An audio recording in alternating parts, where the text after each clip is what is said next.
Yeah, Mr. Tulsian, using your expertise in the financial services and industry, we just start up our discussion by talking about the financial literacy, the main actions, the most important for us to build this kind of good, ideal, established industry in the financial services. Ideally, how should we define the word financial literacy? And using your expertise as well, how do you see the literacy on the financial aspect growth in Indonesia? Financial literacy is actually one of the most important things for whole financial industry and also for the fintech industry. As you see the data, what happens is the people who are not literate financially, which primarily means that do they understand the responsibility of managing the money, how to manage the money, how should they save, and how should they spend, planning their cash flow. Those are the kind of things which primarily is associated with financial literacy. When they go to any financial channel, do they understand what they are dealing with? What's the rate, what they are going to pay? Because the rates are mentioned in very different ways. Do they understand that they have the possibility to access a channel? So that's when the financial literacy is low, that's where you see financial inclusion is low, because people do not know which channels to go for. Right. The way fintech industry can help, and which is happening around the globe, one of the key, like which we have seen is through the emails and all technology helps in financial literacy. But the very good thing which is happening is gamification. Right. That's one big change which is happening in the industry to help the financial literacy. To give an example, there is an app called Unleash the Loot, Game Street, where the children of the age of 5 to 9 and the teenagers, they, while playing the game, understand how to set a goal, how much money they want to save, how to spend, and if they spend correctly, they get some points. So over the process of the game, they understand the financial planning. Right. We're going to discuss why should they start looking at fintech and how promising it is when we talk about the Indonesian market on this. Masih ada mas bersama kami, market analysis yang pertama yang disiarkan langsung dari Pusat Indonesia di Jakarta akan kembali hadir untuk Anda di IDX channel.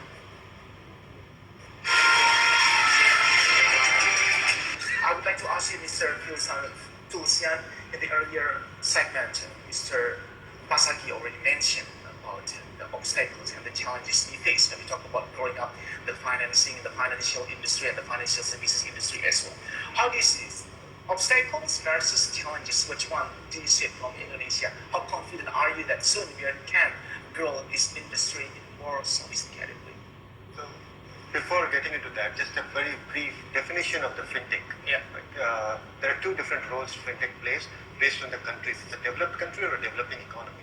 So if you see the fintech industry started in developed world, and financial industry plus technology is known as fintech.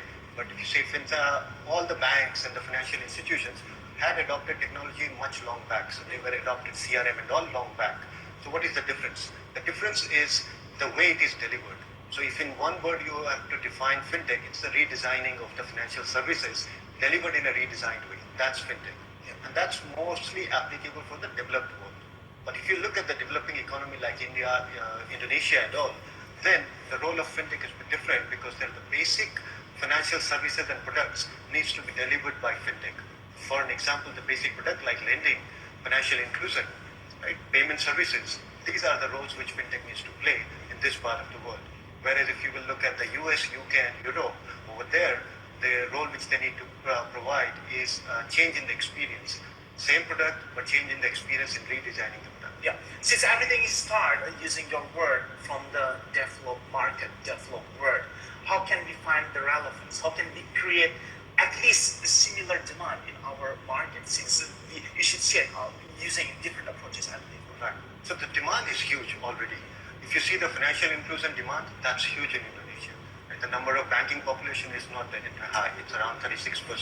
Even the unbanked population, financial inclusion wise, even lower than that. So as per the BI estimate, if you put a dollar amount to that, as of today itself, that's around $75 billion is the gap. So there is a big demand. So how fintech can play a role is by increasing the financial inclusion. Right. That's one of the key. And some basic services like mobile payments and all. These are the areas where fintech can play a good role in near future. Right, kita kembali. Vishal Tulsian, how do you see it? How do you respond to his statement when we talk about which is going to be the best fitted fintech product specific for Indonesian market? You just mentioned about the fintech lending might be the best fitted for the Indonesian market. How do you take because there is a huge gap in the lending, so that I agree. In addition to that fintech lending, I see the other area is the payment, mobile payment. So these are the other two. These are the two areas. And financial literacy also, I see the fintech can play a role by, as I mentioned earlier, the gamification and type of apps and all. So these three areas combined should be in the near future where fintech can play a role in Indonesia. How do you see in all the surveys when you talk about Indonesian market? Do you see that the shift are really there, the dependency of our market into the conventional product on the financing thing, moving into this kind of fintech? Shift is there. If you see the history of fintech, why fintech now? If you ask this question, and if you see that the shift, why the shift is taking place. So the root is in 2008 banking crisis in US. So once the crisis took place, at that time the banks were under tremendous pressure because the government were bailing them out. So there were a lot of regulatory pressures, and they were busy in meeting with the compliance requirements, and lost their focus on innovation. At that point of time, the other thing which happened was the penetration of the smartphone and the apps. The app experience has changed the expectation of the customers. So customers started expecting a product in a different format, in much more simpler and convenient way. The speed requirement of the customer increased. Also at the same time, if you see the technology improved a lot to handle a lot of data, which we call big data. Technology improvement plus app experience plus the banking crisis leading for the banks to take a back seat in innovation combined led right to the fintech industry. So the experience of the customer has changed. So today if you see Indonesian customer, they are adopting to new technology, new app very, very fast. So for them the expectation from the banking is the same. That they expect the same services from lending. That if they want to lend, if they want to borrow, why should they go to a branch? They can do it over a phone. And millennial consumers, correct. Millennial consumers, their experience, their demand is much different than the consumers of the past. Speaking about shifting the behavior of the market, where are we now? Which phase are we going through at the moment, and where are we heading? Is it still that long way to go to build this kind of established market on the fintech? So in this kind of industry, there is a hockey stick growth mostly expected because smartphone penetration is very high. So while it has taken off a bit slow, in most of the countries it has taken off slow in this part of the world, apart from if you see in the developed economy where the requirements are different. So over here I can understand the regulators have a requirement for financial inclusion first rather than just increasing the efficiency. So because of this moment, because of the smartphone penetration, as more and more companies get into it, even the banks, I see the banks would play a huge role because there is a good likelihood that they would link with the fintech companies. And once that starts happening, then the growth will be very fast. Baik, tadi sampaikan oleh Mr. Vishal Tulsian kepada Pak Hendrikus Masagi, kita juga akan tanyakan dari sisi OJK, dari sisi Mr. Tulsian, besides the service quality fintech could offer, what other plus value fintech can offer to the consumer and the customer in Indonesia, especially regarding the protection issue? So throughout the globe, fintech has three key things to provide. That's what it is. That's the reason that it is able to do what it is able to do. Is speed, convenience, and simplicity. So these are the three things. So when they redesign, the products and services are same. If you think about it, for the consumer, it is the same money, whether it is coming in the form of borrowing through an app or through going through a bank channel. It's just the experience changes. So that's what fintech provides. Security, yes, definitely. That cybersecurity is one of the key areas, not only for fintech and banks, throughout anybody who is holding data. How do you see the recent IT issue regarding this kind of services? Because some people are still a bit cautious about using the services since everything is simply based on technology. People are still convinced with the human or in-person touch and relationship regarding the lending or whatsoever on the services industry. How do you see this? How the industry could cope with this kind of environment where you still have this kind of mindset that is a bit worrying or it's not really that secure to use the services industry based on the technology? So in any, if you see in the history, every time it happens, it takes some time for the new technology to get adopted. If you go back long back in history, when the cars were invented in 1900s, at that time it took 30 years for the car industry to be able to sell cars to everybody in a city, but people were still comfortable with the horse cars. Similarly, when the credit cards we were able to put in the e-commerce, Amazon or any e-commerce sites, it took 10 years for the people to get comfortable in inserting their key e-card, credit card details in the e-commerce sites. So this just the start of it. People will be concerned, and yet they should be also. They should be cautious. But as we move forward, the industry will take steps to make people secure, and the people will also take some steps to learn how to keep themselves secure, and it will change. It's all about process and it takes time, as you said just now. Anyway, the speed of the market acceptance, how do you see from Indonesia? Speed of market acceptance, given the way the Indonesians are accepting any new app, the way they're ready to try, I'm very optimistic that any new app over here, any new product in fintech would be tested very fast. Since this is a very promising and prospective business, for the later session, we would like to discuss more with you both gentlemen the sustainability of this business. Pastikan Anda bersama kami market proses yang pertama perbincangan bisnis bersama Otoritas Jasa Keuangan dan juga Mr. Vishal Tulsian, CEO at Tunaiku akan kami lanjutkan. Anda menyaksikan Fintech Banking Indonesia.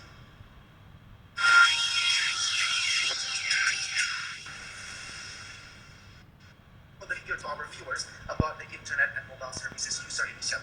Pretty obvious that 18 to 25 years old, they are the most frequent user on the internet and mobile services. Then it raises up a question, who should be targeted regarding these financial technology-based services in Indonesia? Is it pretty effective to target it on them, the youth, digital native, or you have the other calculation? Should not only target the ones who are using it. If you take the example of Facebook, when the Facebook started, people would have thought that only the youngs are going to use Facebook. The older generation won't use Facebook. My age, for example. Right? But if you see that the situation is different, today everyone is using Facebook. That's the responsibility of the fintech industry to make sure, because mobile phone and the smartphone is there with everyone. So everyone who needs the product should be targeted. Baik, Pak Hendrikus Pasagi, mari kita lanjutkan lagi Pak. Berbicara mengenai tadi ada kata breakthrough dan innovation disebutkan oleh Mr. Vishal Tulsian. Breakthrough atau innovation seperti apa lagi yang harus kita ciptakan, tapi breakthrough yang juga bisa paling tidak menciptakan semacam peredam atau shield potensi terjadinya disrupsi. Mr. Vishal Tulsian, the market acceptance is already there, it's pretty obvious, and it still existed, and that what else? The promising target market is also there. Demographically speaking, we're also offering a very huge market. Then where we can start, especially to cover the space, how to bridge the gap on the financing, how fintech could help on this. So we can take our example. So we started in 2014. We are primarily the first in Indonesia to be called fintech. So being a bank also, we started a startup within the company.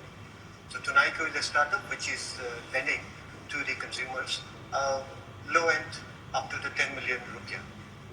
So how we started is that because this is the market which is not tapped yet.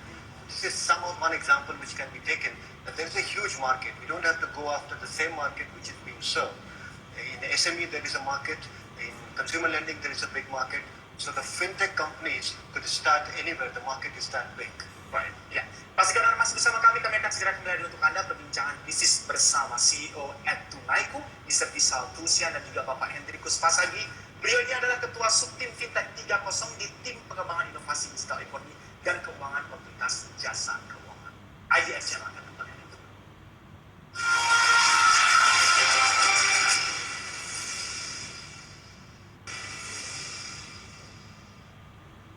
Menyaksikan TV resmi Bursa Efek Indonesia IDX Channel dari kawasan SCBD Sudirman, Jakarta. Kita tengah membahas mengenai industri financial technology dan juga industri keuangan di tanah air bersama OJK dan juga Tunaiku.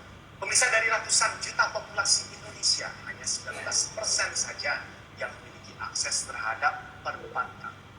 Perkembangan industri e-commerce juga makin mendorong tren fintech di Indonesia. Dengan maraknya pertumbuhan e-commerce di Indonesia, tren perkembangan fintech semakin marak di tanah air. Kemampuan fintech untuk menjangkau orang-orang yang tidak memiliki akses perbankan membuat pertumbuhan e-commerce jadi semakin menjanjikan. Fintech sendiri digunakan sebagai alat pengantar e-commerce untuk mendapatkan performasi yang terbaik. Investasi fintech di Asia Pasifik bertumbuh dari 880 juta dolar Amerika Serikat pada tahun 2014 hingga 2,5 miliar dolar Amerika Serikat pada 9 bulan pertama di tahun 2015. Saat ini, startup fintech dengan produk berupa payment gateway juga sudah banyak tersedia. Tinggal bagaimana edukasi dan pengawasan yang baik dari regulator.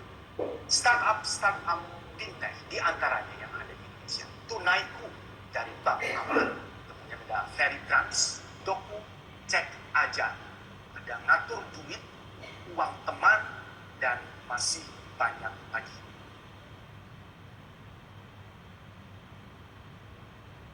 Well, Mr. Vishal Tulsian, it's pretty obvious that this is not going to be just the next big jump, but the other challenge for the business players in this specific industry is how to make sure that the industry remain there in the market. We are talking about business sustainability. How do you foresee this about the future of the financial technology-based industry in Indonesia? So, financial technology, yeah, you're right that it's a revolution. It's a global revolution which is changing the way consumers are interacting with the financial products. So what fintech industry could do is that they need to learn regulation. Yes.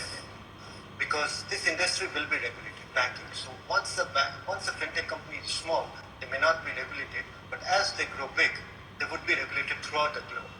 So that's one of the things which fintech industry could do at the early stage. While tying up with the banks is a good idea because the banks already have an advantage of knowing the regulation. We got a question from the interactive line phone from our viewers regarding this fintech lending. The interest rate, how friendly, quote unquote, we talk about the interest rate regarding the fintech lending. Interest rate is not going to be different for the fintech lending because interest rate is the market dynamics. It's a demand supply related. So whatever the interest rate is going to be there for a bank, that's the same interest rate would be usually there in the fintech lending. Right. But the competition climate in this promising industry, we are going to back to market conversation dengan satu segmen terakhir untuk kesimpulan kami. Pastikan Anda masih bersama kami di IDX.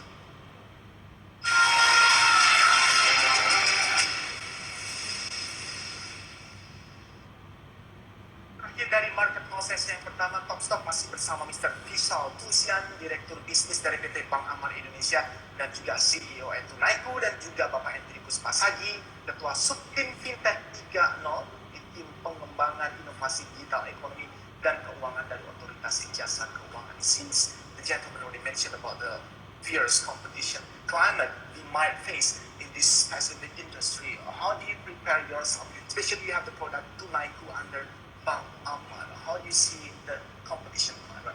Competition in any industry is actually good. However, this industry, the market is so big, the gap is so large that I don't foresee much of the competition in next even 3 to 4 years. So as an example, Tunaiku started 2.5 years back, and as of today also there is no competition. The other companies which you mentioned, like Veritrans, Doku, they're all in different segments. On top of it, being a bank, we started this fintech product, so we are the only ones which are approved by the regulators. So that also gives us an edge. So that's the reason that in this industry, competition is going to be primarily for the consumers to get different types of products which the banks are providing in a different experience, but not the same products for a long period of time. Confidently saying you can say that you are different, the product are distinctive, and you don't really mind about the competition. You are welcoming the competition. It makes the market more aligned and dynamic, right? Baik, ke Pak Hendrikus dan just competing each other. How will you work along with the other fintech player coming in Indonesia? So as Pak Hendrikus mentioned, that it is more complementary. So if you take for an example the other insurance, other fintech sectors which can benefit like insurance. So if there is a company which is called, let's say, InsurTech, which comes in, so there is a complementary. Within fintech, payment, so seamless technology is one of the areas. For example, the vision of Tunaiku is to provide to consumer applies through mobile phone while taking his journey and gets approved while the end of the journey within an hour. Now the money is transferred to their, let's say, mobile wallet. So there is a complementary technology available where through API we are connected to their mobile wallet and they can use that mobile wallet now to purchase anything. So that's where the complementary technologies in the fintech can play a role. take place. Well, the big major question always we've been wondering about is who should benefit the most by the presence of the financial technology-based service industry in Indonesia. What major value you, especially from Bank Amar, would like to bring? What's something new you would like to bring and contribute to Indonesia? Two major. Number one is financial inclusion. There has to be a social impact because it should not be only addressing to the market which has already been served and addressed. Right. So primarily what we say internally is that we should provide banking to those who need, not only to those who want. But that's number one. Number two, while providing the services, we need to focus on the experience. The experience has to be app-like experience, like speed and convenience. That's the reason our punchline for Tunaiku is Pinjam Cepat Mudah, but that it's speed and convenience. Well, in the end, we are here for those who need, not those who want. Very strong statement. Mr. Vishal Tulsian and Mr. Hendrikus Pasagi. Mr. Tulsian adalah Direktur Bisnis dari PT Bank Amar Indonesia dan juga CEO at Tunaiku. Bapak Hendrikus Pasagi, beliau adalah Ketua Subtim Fintech 30 di Tim Pengembangan Inovasi Digital Ekonomi dan Keuangan Otoritas Jasa Keuangan. Thank you both for your expertise. We wish the best luck for this industry. Have a nice weekend to you. Thank you. Demikian tadi perbincangan kami.